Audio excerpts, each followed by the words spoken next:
Hey, everybody. Welcome again to another episode of the Risk Matrix with myself and James Junkin. Hi, James. Hey, Dr. Martin, Happy New Year. Man, it's great to be in 2025. 2024 Happy. was awesome, thanks to a lot of our listeners and participants in this podcast. And we welcome all of them to 2025, where we hope we can build upon the success and keep sharing ideas, keep collaborating on how to bring workers home safe from high hazard jobs. You betcha. Well, let me tell you, James, we have a repeat guest on today, Jamie Brener from Veriforce. And Jamie is the senior advisor for procurement and insurance at Veriforce. And we've talked about insurance before, but we're going to get into it a little bit more today. But before we do that, let's have a word from our sponsor. Everybody knows we're powered by Veriforce, but today we have a special sponsor.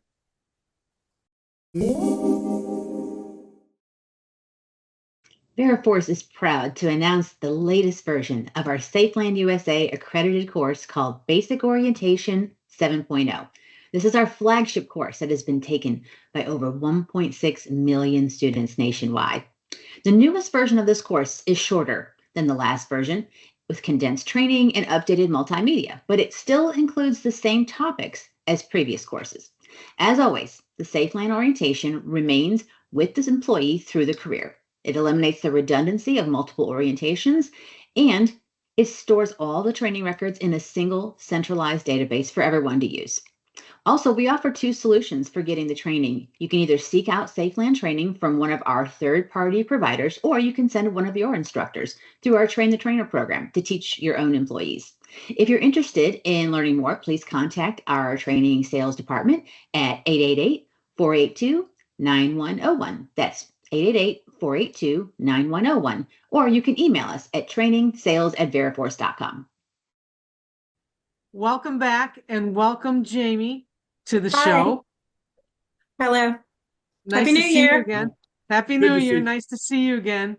Say, we're sorry to bother you, but these questions keep coming up on insurance. And I know, James does a lot of work in this field, helping people with their accounts at Veriforce and ISNet World and all the different qualification portals. So I'm going to let him take it away with some questions for you that have come up since you were last on. Okay. Thanks, Jamie, for coming. And a lot of people that listen to this podcast, they're safety professionals, right?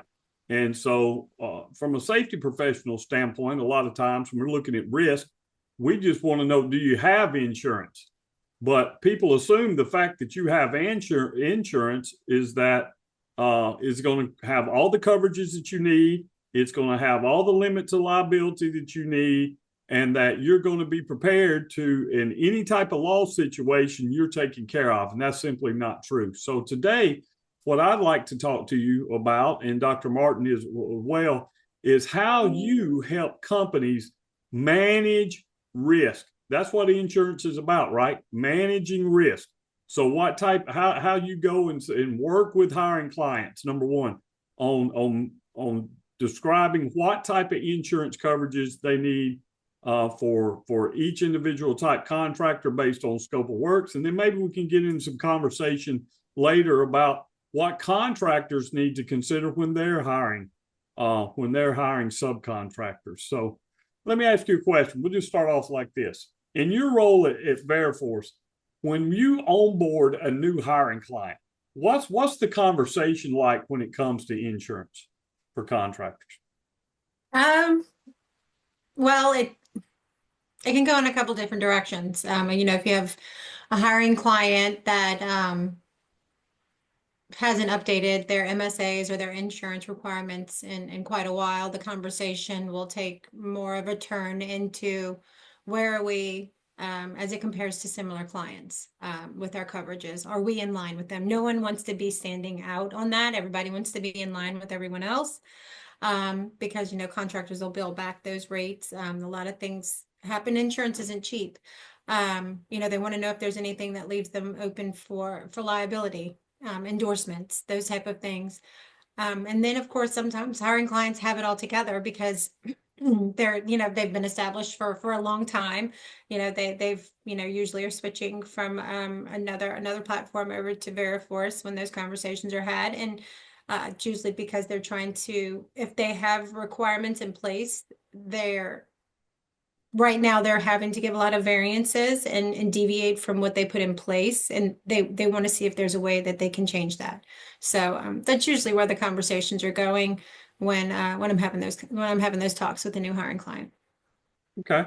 So I assume one of the areas that you look at when you're looking at a standard MSA or you're advising is that you're working also with their legal counsel, their compliance department, perhaps, including at some point maybe safety, to develop and make sure, first of all, that MSA is containing some type of standard indemnity and hold harmless section, right, within the contract, right? Because that's usually what I find is used in the MSA between hiring clients and contractors to attempt to allocate liability for worker injuries, right? And so a lot of organizations put a lot of focus in that contractual language. So do you get involved in that at all from an insurance perspective about transferring liability? I wouldn't say that. I'm definitely not an attorney. Insurance professionals and attorneys see things a lot differently when it comes to that type of stuff, because yes, we 100% believe that the contractor is liable and should be liable for their subcontractors or their employees. They should attempt to take ownership of anything that could happen, where the chips fall when if it goes to court and there's an accident or anything, that's a different set of circumstances. But we always know that if a contractor is established, they're going to push back on the MSA, when there's hold harmless or anything like that, because they want the general contractor or the hiring client to take just as much responsibility as they're going to take, because it isn't always their fault. So, I mean, I try not to have those conversations if I don't have to. I will go deep into the workers' comp piece based on the state, because every state's different in the requirements. We look at the 1099 and contractors that'll work for a contractor, or so I guess they're called subcontractors. And some states require those to be covered as well. So it really all depends on the contractor and the hiring client, and how their MSA is written, because I try not to establish any basis for me to get involved with the attorneys if I can help it. Yeah, I get you. Hey, I got a question, right? I want to establish a baseline here, right? Of what kind of insurance packages that are recommended for most contractors, right? Because when I go to get insurance, I have to get things like errors and omissions and things of that nature, right? But what are the basic, if you were to recommend a package of insurances that a contractor is going to require of their subs, what do we have? Like general liability, workers' comp? Can you run us through those and what they cover? Yeah, so your standard coverages are going to be your commercial general liability, your auto liability, your excess or umbrella, and then your workers' comp with employers' liability limits. Those are going to be your standard coverages. But however, back to the first question James asked about those, what conversations I have with hiring clients, and it goes for contractors as well. Not everybody falls in the same bucket. And that goes with your coverages, that goes with your endorsements, and that also goes with the risk associated with the coverages you're acquiring. So, you have a fence erector, and of course, if your excess sitting across the board for everyone is $10 million, well, that fence erector can't meet that limit, and they're either not ever going to be in compliance, they're going to require a variance for that coverage, or they're just going to bill you back for the rates if they attempt to get that coverage and they really need the work. But that's not covering all of the things that could happen. So, you have a transporter of, a water transporter of some sort. depending on what they're actually doing, you have to look at the pollution exposure there. So you also need that auto pollution coverage, and you need that MCS 90 for that financial liability. If something happens and EPA gets involved in cleanup and all of that. So there are a lot of different pieces. It's not just generally to say, yep, you're good. You have, general liability, auto, excess, workers' comp, because, your professional liability, your E&O coverage for your engineers and your consultants, as well as your, theft is a very, very common thing that is seen on a lot of rig sites, and so the contractor's equipment coverage is so important as well, because somebody needs to take responsibility if something gets stolen or broken or causes someone else stuff to get messed up on site. So yeah, those are probably, I mean, it can get pretty granular when it comes to those coverages, because at the end of the day, from having E&O coverage that you're not covered by a GL policy, and the excess isn't covering you either. So these things, and I don't think a lot of times people know that. Well, a lot of times you hear the phrase umbrella policy, right? I have this amount of coverage, and then I have $2 million general liability, and then I have a $5 million umbrella. What does that mean, Jamie? What does that mean? So if you think of an umbrella, once you exhaust your limits of your policy, of your primary policy, the umbrella fills in after that up to that amount. So think of it as whatever falls on top, and everything that it falls around the edge of the umbrella, it's going to fill in. Okay. Make sense? Kind of with exceptions, of course, but we're not going to get that granular. That's right. I don't want to get that granular, but here's what I found out, and this. Living in Louisiana, this is not commercial insurance. This homeowner's insurance. You think you're in good hands till you file a claim and then find out that you're not, right? So where I've seen problems in insurance is you think you have coverage, but you don't have a rider for this, number one, right? Right. You have coverage that has met what your business risk were, but you haven't looked at that in 3 or 4 or 5 years. And I see that sometimes with hiring clients in the supply chain. Everybody's got insurance, let's collect all the COIs, but I don't know how most people operate, but you start out kind of small when building a relationship, and next thing you know, you're doing good work. They're giving you more work. They're giving you more work. They're giving you more work. And you're expanding maybe your risk profile. But who typically at the hiring client is responsible for making sure they're reviewing scopes of work, right, versus what the risk is, so you can get the right coverages? Who normally does that? Depending on, again, the size of the hiring client, how mature the company is, how many people are wearing multiple hats, or how many departments are working together. What I normally tell our hiring clients is once a year, let's look at your MSA. And if a lot of times we'll see that they've done that, and they'll send me over the information, or I'll go through myself and look at the hiring clients' coverages and see if they actually are missing anything, because on an annual basis, I'm looking through all of the information I'm getting from the insurance services offices. They update endorsements and update different pieces of coverages. So I try to look at that to see if there's something that's applicable to a hiring client's policies that they put in place for their contractors. So it just really depends. It's always good to do it annually. If I see that, for workers' comp, let's just talk about the EMR for a second. If I see the EMR starts to change due to a loss cost factor, I will get with a hiring client and let them know that this is what we're seeing accident-wise for this particular claim, for a claim in this particular scope of business.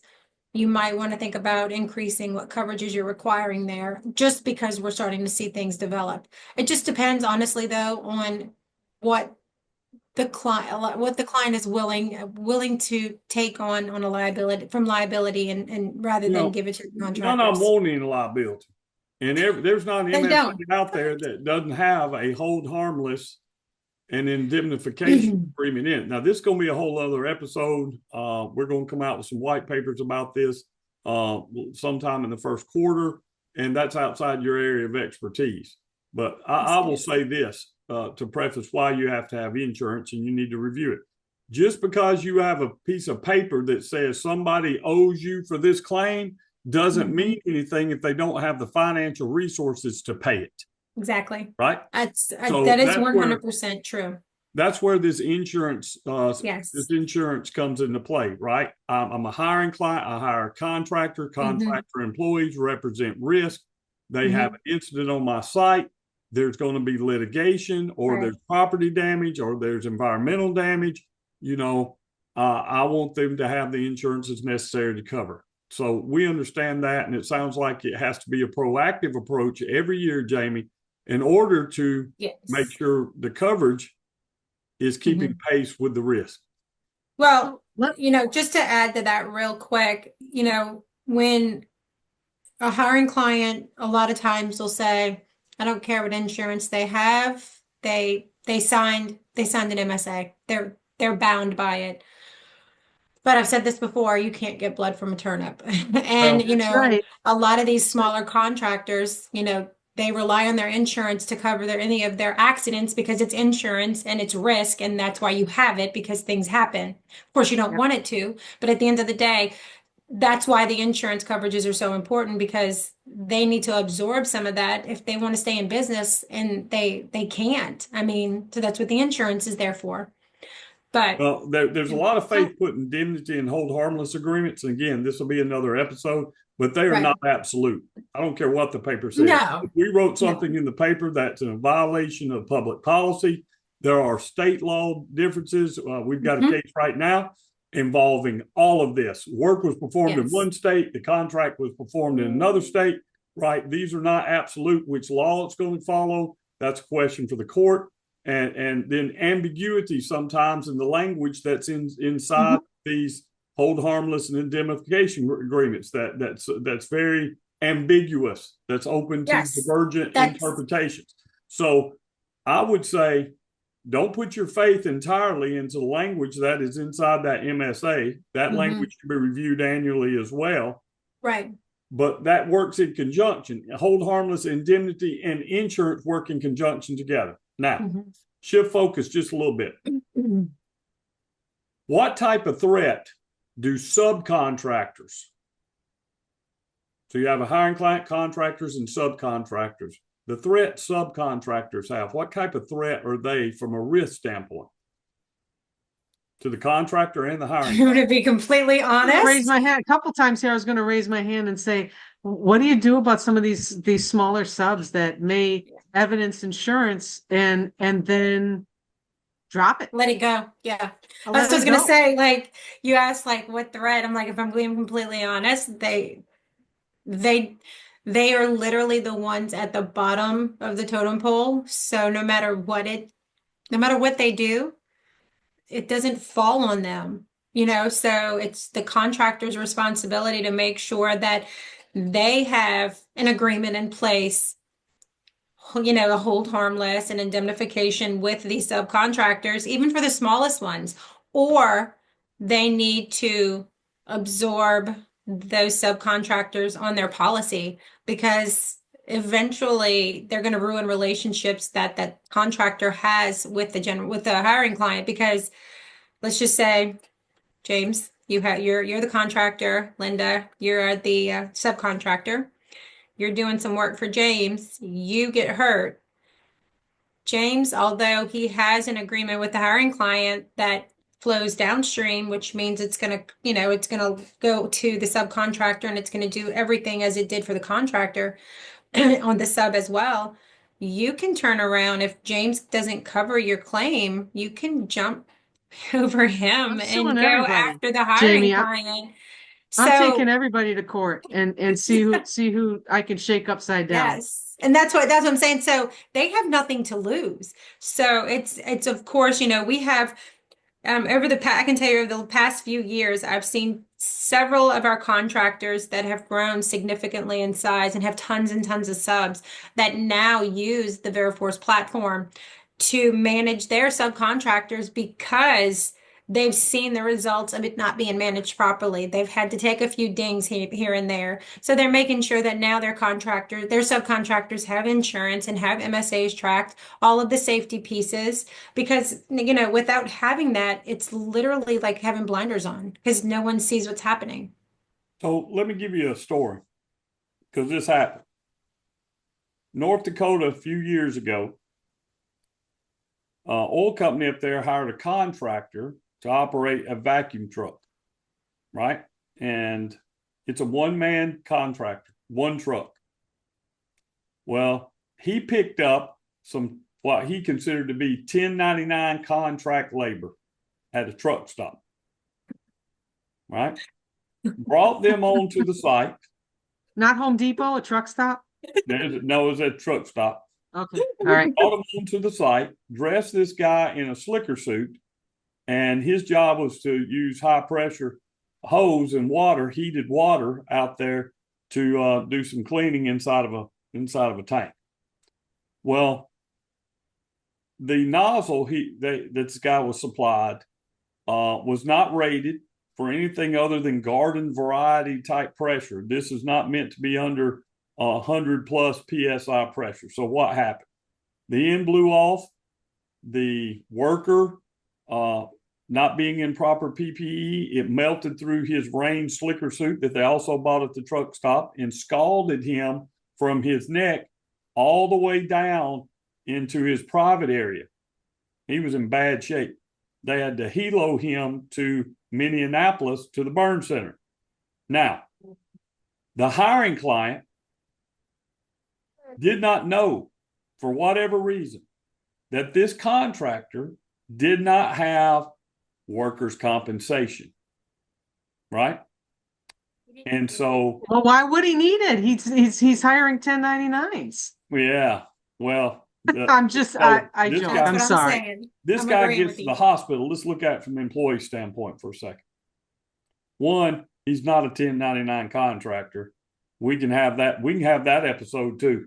I just spent the morning telling somebody how to define what a 1099 contractor is and a W-2 employee, right? Is. Regardless, he's directing the work. His tax status has nothing to do with this, right? He is responsible for this guy. It's going on his OSHA logs, number one.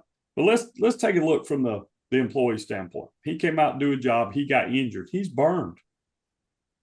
Usually the exclusive remedy is workers' compensation. He doesn't have workers' compensation. So his only remedy now is to file a suit.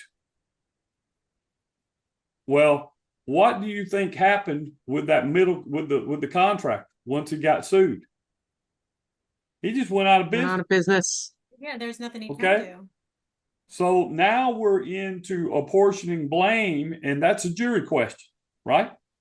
But none of this would have happened had we had good contractor pre-qualification, and most importantly, verification of insurance as it flew all the way down through the supply chain. And what I find more often than not, Jamie, is hiring clients hire a contractor to do a job, and that's as far as their visibility is, right? They've got the COI that they got the MSA, they got the hold harmless stuff, but they don't have any direct connection to the subcontractor. They don't even know they're out there. And then you turn around and the subcontractor employees get electrocuted, they get caved in on, they fall from heights. They represent the biggest risk. And now guess where we are? We're at the So courthouse. James, I'm pretty sure in your example here that subcontractor, the one that hired the 1099 employee at the truck stop, I'm not so sure he probably was the veracity of what he was telling the hiring contractor, or what he was telling his insurance company he actually did would have held weight when he went to court anyways, even if he did have insurance, right? He would have been outside the scope of his work, He would have obviously. been outside the scope, right? I mean, this is the kind of operator that Yeah. I would venture to say is probably going to say, I hired 99s and that doesn't apply to me, right? And they might even apply to it for a variance through Jamie and say, I don't need this. Right. I'm just one guy. Yeah, but I always come back and try to say, this is why I think you do need this. Like, the state of Texas is a different animal, of course, because they have these documents that they file through the State Department of Insurance for, to establish independent contractor relationships. But other states, they don't have that, that list of requirements that show that they become your employee, that they're taking direction from you. It's that you put them on a job and told them to do a certain thing. That kind of constitutes you being their boss per se. So Yep. I know those monopolistic states are so different, North Dakota and all of those. I mean, those rules are different, and that's pretty much why agents don't get involved over there.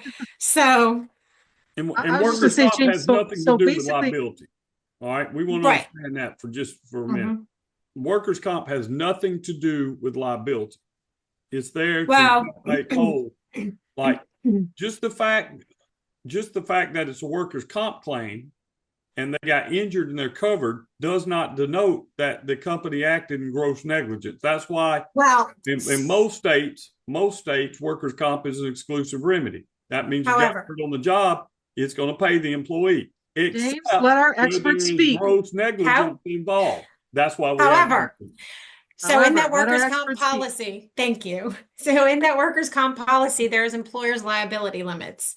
Those employer liability limits are not part of the workers' comp policies in monopolistic states. So your North Dakota, Ohio, Washington, and Wyoming, they don't have that. You have to get a stopgap policy to fill in the void for that. What those limits do is those limit protect the employer up to whatever limit they're required to have based on who they're working for. That helps protect the employer to pay for any court fees and those things like that if they're shown to be negligent in causing the accident to happen. So there is that coverage in the workers' comp for the employer himself. If he had that coverage, and let's just say he knew, you're driving a truck and I knew that those brakes were bad and I still let you take it, that's on me. You're still getting your workers' comp based off of, your 66.6% that you're supposed to get for what you make. But I still need some help now because I need help covering the fact that I did something wrong. So that's where the employer's liability comes in to cover that negligence. So I just want to make this clear, and correct me if I'm wrong. Veriforce is one of the only places that has somebody like yourself who's really actually becoming partly the conscience of some of these people and talking them through these scenarios, right? Like you're talking James and I through these scenarios now. It's like, you think you know, but do you really know, right? And Right. I can give you 3 or 4 instances of other contractors, probably within the Veriforce system, right? That this happened to. Now, do you want to take that chance? I mean, you can't speak to their risk, right? Their risk tolerance, but you can warn them of what awaits them should they make certain decisions, right? I mean, that's kind of what your role is, am I outside the No, you're scope? right. You're right. Like I said, I'm not an attorney. I don't play one on TV. I've never attempted to be one. To say that I talk to a lot of attorneys, I do, but a lot of times we don't see things eye to eye because yes, you can put whatever you want in your agreement, but just remember that just because it's in your agreement doesn't mean your insurance is going to protect you for it. So you need to make sure what your policy states. There's exclusions, there's silent readings in policies. So, I mean, it's just you just really need to make sure that you can't look at every little piece of an insurance policy or an MSA all the time. That's where the safety aspect of your contractors come in, your badging systems to make sure that your contractors should be on your site and they're not day labor from Home Depot or a truck stop, those type of things. So, I mean, it all works together regardless from this side at procurement and insurance as well as safety. I mean, James and you know this, James knows this. I mean, I've heard it enough that I've kind of figured it out too. Yeah. Well, It, I it just think depends, right? it just Yeah. depends. And look, I'm gonna reward you for saying that. That's Dr. Martin's favorite phrase. It just depends, right? What I'm hearing is you really need to have some expert analysis and expert folks at the table from insurance and legal and safety when you're developing an entire risk management program. Because like you said a minute ago, hey, you've got a workers' comp policy, but there's a limit to it. And if you're found at fault and being negligent, you need this other policy that can stopgap that coverage, right? So what most contractors do, I think, is they just call up the broker and say, hey, I need a general liability policy for $5 million. I need workers' comp. I need auto, whatever. And then once an incident happens and we get into litigation, right? Dr. Martin and I do a lot of litigation work, supporting counsel, right? Yeah. So insurance is who's going to pay the bill when all this is over. But in the legal filings, there's all this confusion of who's responsible, who's going to pay, what's the insurance coverage. Oh, you got coverage, you don't have coverage, you know. So all that can be avoided by reaching out to someone like you and a broker and designing what the insurance requirement is going to be at the hiring client level. Now, the contractor, where we live in the contractor world, they need that help too. So I would say if you are a contractor and you are hiring subcontractors, you need an insurance review and overhaul. And I can't think of somebody better than Jamie Brener at Veriforce, who can talk very intelligently about this and help you design packages that can be applicable in your contract subcontractor management program that you have through Veriforce. And I think really that's what sets you guys apart over there. Let me just shout out too, James, because I think that this is a really important point that between the three of us we've made here is just because something is in a contract or an MSA doesn't mean you're not going to pay, right? So shouldn't the lawyers, let me shout out to my lawyers, shouldn't the lawyers be listening a little bit to what the insurance expert says and the cost benefit analysis of making sure those insurance policies are there just in case? Because either way, you're gonna if you end up in court, you're either gonna pay a little or a lot, and either way, you kind of want the insurance to kick in if you need it, right? Because not everybody wins all the time, like James. James wins all the time, but I don't. Who do you see regularly? Judge Judy? I mean, I feel like she would like you. I wish I had Judge Judy on some of these cases, but yeah, you know, here's the thing. We, the lay people that are not attorneys, assume that just because something is in writing, that it's enforceable. Venue selection clauses, state law, selection that we're going to use. I forget the proper terminology right there. And we develop an MSA.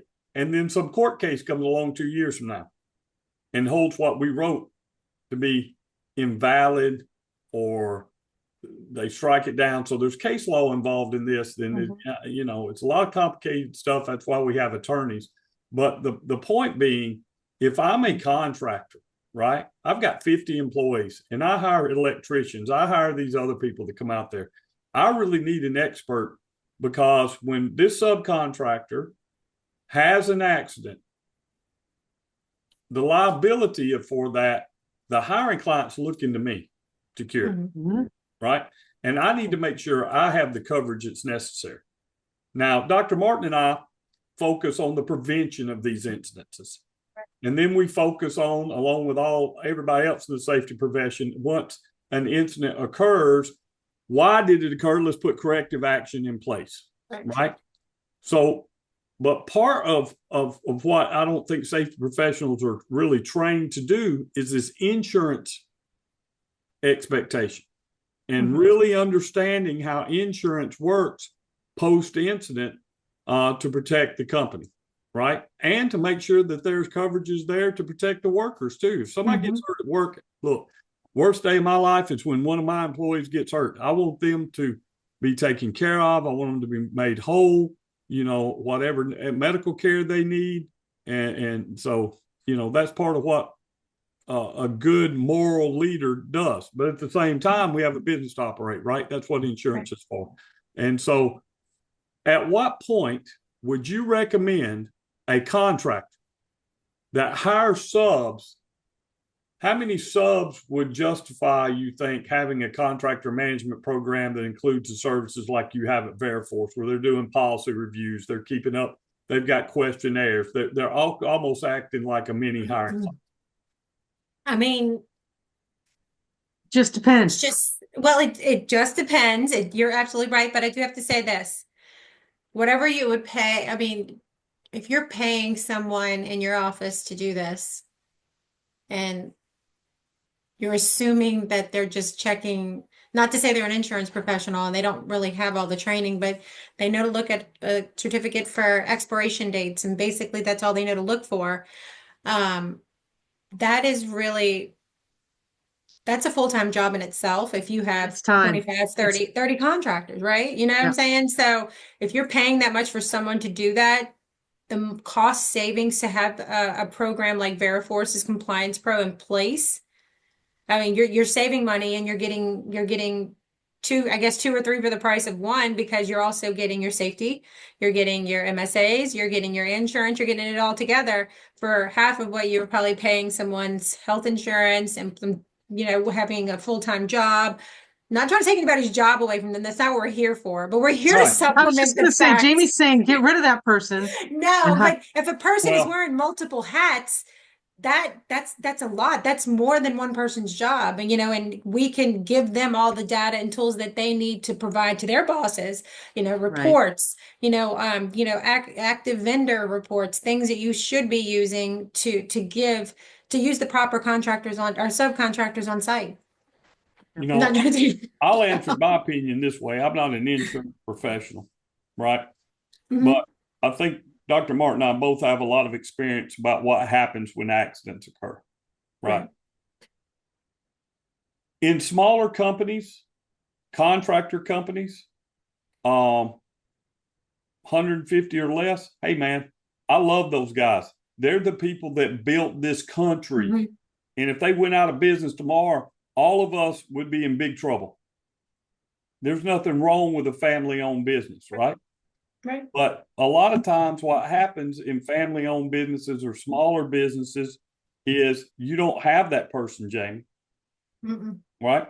You may or may not have a full-time safety professional. There's nothing in safety professional training. I mean, I don't want to speak for Dr. Martin, but I do not have any coursework, and I'm all but dissertation. I have zero coursework on insurance in my academic background. Did they give you any? Do you have any courses, Dr. Martin? Okay, so we're not. I actually had one. I had one at Mhm. IUP that kind of covered ARM, the Associate in Risk Management coursework, which is insurance, but nothing to the extent that I would be able to do Right. things to the extent of what Jamie does. And Right. I'm actually hoping, Jamie, that you get really, really busy and you have to hire more people to do this, because I think on the end that James and I work on, we see the bad effects of not having Mhm. good insurance. Right. We see the bad effects of not having a good safety management system. We see the bad effects of a lot of things, but that's one place where I think, if people could take the time and spend a little bit of money on the front end, they'd be much, much better served. So- I guess that's the point Agreed. I was trying to make. The average safety professional cannot sit down and do what you just did and describe. At minimum, they're looking, or somebody's in the office look to see if there's an expiration date. We don't know if this Mhm. coverage is adequate or not, right? So Right. to answer the question, when should you start looking at subcontractor management if I'm a contractor and using software as a solution and accessing the expertise of someone like yourself? I'm going to say it just depends on the risk. What are you subbing out? What's the likelihood of an event? Yes. And If so- you've already had an accident or something's already happened, Right. you should definitely call us now, because that was after the fact. But I mean, it just, if you're in multiple states and your work is starting to pick up for hiring clients, which God knows, this year, 2025, I mean, oil and gas for sure is probably gonna blow Pick up up. extensively. So, I mean, you're probably going to see contractors are going to start growing. You're seeing that your company is starting to grow. you need to get a hold of it now, because not to mention the hiring clients that you're probably going to go work for are probably going to have some pretty decent or, great safety requirements that need to be in place. There's going to be things that you're going to need help with. And so as a contractor, you get that help with Veriforce too. So, your subs get that help, and then you get that help from a safety side. So like I said, it's like a 3-for-1. Yeah. 3-for-1. 3-for-1 Combo, with Jamie at combo meal, Veriforce. Yeah. combo. Jamie, thank you so much. I know we Yes. bothered you now twice to bring you on. We're probably going to bother you again. I don't Just care. so I you, love this. This is so much fun. I told James, I was actually with James last week at a client's office, and to hear him talk is fascinating for me. So, it I is. mean, It is Boy, always. I've got But her thank you food. for doing this for us. We really do appreciate it. I'll let him slide even though he drives a Bronco. Yeah, That's right. well, And Alabama fan. And speaking of which, roll Yes. tide to everyone. And thank you to all of our listeners. We hope you enjoyed this podcast, because this is an area that I know I need to improve on. And we do this for you. We do this for you.